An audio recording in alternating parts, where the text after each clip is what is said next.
British east India company शासन और British राज के दौरान महिलाओं की स्थिति में सुधार के लिए कई कानून बने। 1829 के बंगाल सती रेगुलेशन से लेकर 1856 के हिंदू विधवा पुनर्विवाह कानून और 1870 के कन्या भ्रूण हत्या रोकथाम कानून से लेकर 1891 के सेक्स सहमति की आयु कानून तक के सभी बड़े कदम उठाए गए। आज़ादी के बाद हमने संविधान में लिख दिया कि लिंग के आधार पर भेदभाव नहीं होगा। संविधान में हमने सरकार को महिलाओं के लिए विशेष उपाय करने का अधिकार भी दिया, जिसके चलते आज महिलाओं के लिए सबला योजना, किशोरी शक्ति योजना, मातृत्व योजना, लाडो योजना, बालिका समृद्धि योजना, उज्ज्वला योजना और भी बहुत कुछ किया जा रहा है। अब तो संविधान संशोधन करके महिलाओं को लोकसभा और विधानसभाओं में आरक्षण भी दे दिया गया। सन 47 के बाद से सरकारें लगातार महिलाओं को एम्पावर करने के लिए योजनाएं चलाती जा रही हैं। मोदी सरकार ने बीते 9 सालों में एक से बढ़कर एक काम किए हैं, जिनमें उज्ज्वला योजना और हाल ही में पास हुआ महिला आरक्षण बिल सबसे महत्वपूर्ण है। महिलाएं एम्पावर भी हुई हैं। हर क्षेत्र में महिलाओं की एंट्री है। देश की पहली महिला मुख्यमंत्री सरोजिनी नायडू से लेकर पहली प्रधानमंत्री इंदिरा गांधी और पहली राष्ट्रपति प्रतिभा देवी सिंह पाटिल से लेकर पहली आदिवासी महिला राष्ट्रपति द्रौपदी मुर्मू तक का लंबा सफर महिलाओं ने तय किया है। राजा राम मोहन राय से लेकर नरेंद्र मोदी तक ने महिलाओं के उत्थान और सम्मान के लिए क्या कुछ नहीं किया। ऐसे देश में जहां 80% से ज्यादा आबादी कई प्रकार के देवी देवताओं की पूजा करती है, महिलाओं की स्थिति और उनका प्रतिनिधित्व प्राचीन काल से लेकर आधुनिक काल तक काफी अलग देखती रही है। वैदिक समाज में महिलाओं को जीवन के सभी पहलुओं में पुरुषों के समान दर्जा मिला था। 2021 के नेशनल फैमिली हेल्थ सर्वे के मुताबिक भारत में हर 1000 पुरुषों पर 1020 महिलाएं हैं, यानी अब तो महिलाओं की तादाद पुरुषों से ज्यादा है। अगली जनगणना में तस्वीर और साफ हो जाएगी। संसद में अभी 14.5% महिलाएं हैं। आने वाले दशक में ये 33% होने की पूरी उम्मीद है। महिलाएं हर जगह अपना मुकाम बना रही हैं। आज आप उन्हें ई रिक्शा से लेकर रेलवे इंजन और ट्रक से लेकर हवाई जहाज तक चलाते और उड़ाते देखते हैं। सेना, पुलिस, साइंटिस्ट, हर जगह महिलाओं का दखल है।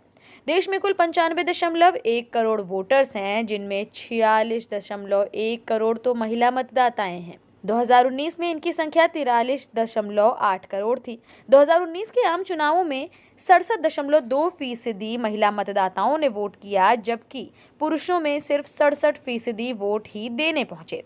प्रधानमंत्री सही कहते हैं कि महिलाओं से राजनीतिक दल कांपते हैं। महिला सशक्तिकरण के लिए नियम, कायदे, कानून, योजनाओं की भरमार रही है। बहुत कुछ हो रहा है, लेकिन बहुत कुछ किया जाना बाकी है। योजनाएं और कानून अपनी जगह हैं, लेकिन सामाजिक नजरिए वही पुराने हैं। नेशनल क्राइम रिकॉर्ड ब्यूरो की रिपोर्ट बताती है कि महिलाओं के खिलाफ अपराध की दर प्रति 1 लाख जनसंख्या पर घटनाओं की संख्या 2020 में 56.5% से बढ़कर 2021 में 64.5% हो गई। महिलाओं के खिलाफ अपराध 2021 में पिछले साल की तुलना में 15.3% बढ़ गया। 2020 में 3,71,503 मामलों के बाद 2021 में 4,28,278 मामले दर्ज किए गए। इनमें से अधिकांश मामले लगभग 31.8% पति या उसके रिश्तेदार द्वारा की गई क्रूरता की श्रेणी में आए। इसके बाद महिला की शील भंग करने के इरादे से हमला करने के लगभग 20.8% मामले, अपहरण 17.6% मामले और बलात्कार के 7.4% मामलों का स्थान देखने को मिला। महिलाएं एम्पावर्ड तो हैं, पुलिस सिपाही हैं, लेकिन सरयू एक्सप्रेस ट्रेन में दरिंदगी का शिकार भी बनती हैं। निर्भया कांड के बाद सख्त कानून बने, लेकिन कांडों की संख्या में कोई कमी नहीं आई। मणिपुर की जातीय हिंसा में महिलाओं के साथ क्या क्या नहीं हुआ। तमाम महिमा मंडन के बावजूद आज भी महिलाएं सिर्फ एक ऑब्जेक्ट बनकर कुछ लोगों की नज़र में रह गई हैं। हमने जब से स्त्री पुरुष के समानता के दावे शुरू किए हैं, तब से बराबरी तो छोड़ दीजिए, महिलाओं के दर्जे में गिरावट का दौर शुरू हो गया है। वैसे भी दो चीज़ें एक जैसी होंगी तो निसंदेह उनमें से एक की उपेक्षा हो ही जाएगी। उनमें भी जो बाद में एक सी होगी या बनाई जाएगी, उसकी उपेक्षा होने की गुंजाइश ज़्यादा रहेगी। अलग अलग तरह की कई चीज़ें होंगी तो सबकी स्वीकृति बनी रहेगी। यही वजह है कि स्त्री और पुरुष को ईश्वर ने अलग अलग बनाया है, अलग अलग गुणधर्म दिए हैं। स्त्री को जननी का गुण दिया है ताकि स्त्री की श्रेष्ठता कायम रहे। पर एक हम हैं कि बराबरी के लिए ओरांग उटांग की तरह अड़े हुए हैं। बराबरी का दावा आगे निकल जाने की दौड़, श्रेष्ठता, ज्येष्ठता की होड़ का ही नतीजा है कि ब्रिटिश हुक्मरान, बड़े बड़े समाज सुधारक और आजाद देश की आजाद सरकारें सब कुछ करने के बावजूद जनमानस में महिलाओं के प्रति नजरिया नहीं बदल पाई हैं। प्रवचन, भाषण और नारों का फायदा हमने तो होते ही नहीं देखा। महिलाओं में आजाद ख्याल और उन्मुक्तता आई तो विपरीत प्रतिक्रिया ज्यादा तेज हुई। श्रद्धा कांड से लेकर निष्ठा तक कितने ही उदाहरण हमने देखे हैं। ये सब कैसे बदलेगा? कब बदलेंगी लोगों की नजरें?